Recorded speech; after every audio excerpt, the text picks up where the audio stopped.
crash the party, or will the market hang on to these gains? We've got our money panel here to sort it all out. James Freeman is the assistant editor on the Wall Street Journal's editorial page. David Waddell is CEO of Waddell and Associates, and global market strategist Uri Man is with us as well. Uri, let me start with you. What do you think? I mean, are there real fundamentals behind this, or is this just the Fed at work? No, there's definitely no fundamentals behind this. The real economy is definitely stumbling here on life support, and the life support here is the free money that the Federal Reserve is printing, just like you said. I mean, if it wasn't for this money, the profits that these corporations are reporting would just evaporate overnight.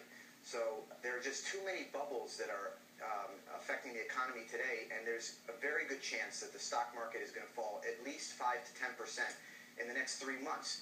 And it's not just the printing of money, which is a bubble. You've got the derivatives bubble, you've got the student loan bubble with more than $1 trillion in student debt that's outstanding and getting riskier by the day. And then you've got macro issues. The Chinese have their huge real estate bubble, the largest in world history, which is on the brink of disaster right now, and conflict around the world. The Middle East is the most dangerous it's ever been in 50 years. There's a very good chance that we can see a spike in oil prices. If we see a spike in oil prices, it's going to have devastating effects for the U.S. economy. James, you agree with that?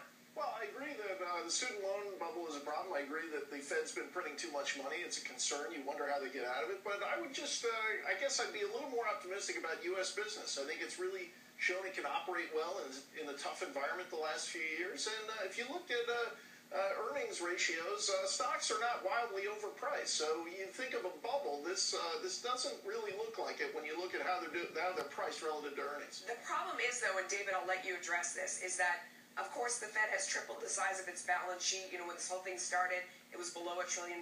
It's now $3.1 trillion. At some point, they are going to exit. We have heard more and more talk this week about what is going to happen when they move for the door. Everyone else is as well.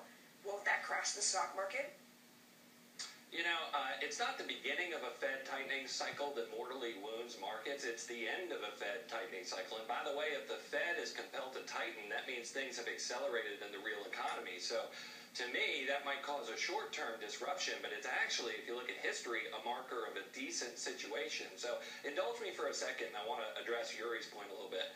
The big picture on the planet right now is we've got 6-7 billion people on the planet. We're going to 9 to 10 billion. We're going from 50% urbanized to 70% urbanized. We're basically going to urbanize another 3 billion people. And that urbanization path is what's powering prosperity across the globe. For instance, this year global GDP will be around 70 trillion.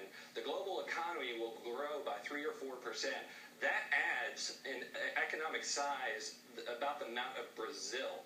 So there's huge macro forces at play here. So you've got macro forces in the economy from urbanization. You've got the Fed, dumping a bunch of liquidity in the system. And by the way, when we run deficits, that's stimulus as well. Okay. And that's pervasive across the world. So there's an enormous amount of stimulus going on. Let me take on your first point, because Uri, he said, when the Fed gets out, it means that things are going pretty well.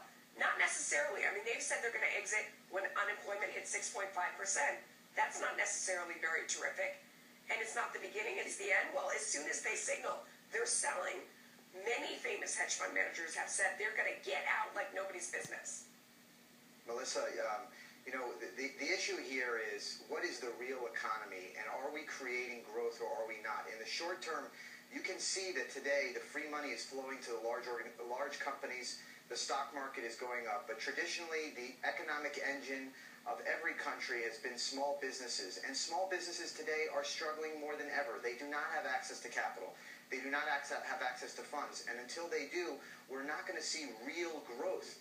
And that's unfortunate. That's the real situation. And we've seen central banks around the world trying to artificially prop up stock markets in the hope that there's some sort of trickle-down effect. $6 trillion of money has gone from central banks around the world. James, you settled the argument, because these guys don't even come close to. I'm not even sure they. I think this could end badly when the Fed starts to tighten, and not just hedge fund guys getting out. You also have our government. Basically, the Fed's been enabling this borrowing binge. They're paying about $200 billion a year. It's manageable. If those rates start to go up, this starts to be very painful, forcing political choices. So. It could go wrong in a lot of ways. Yeah, absolutely. And David, what do you think about that? Well, I think, again, we got to go back to the math. You know, housing permits, starts, construction activities up 30% year over year. By the way, global 30% GDP from what, though? Per capita. I'm sorry? 30% from a low base. Growth is growth. Right, the household net worth that came out today is $66 trillion, which is where it was in 2007.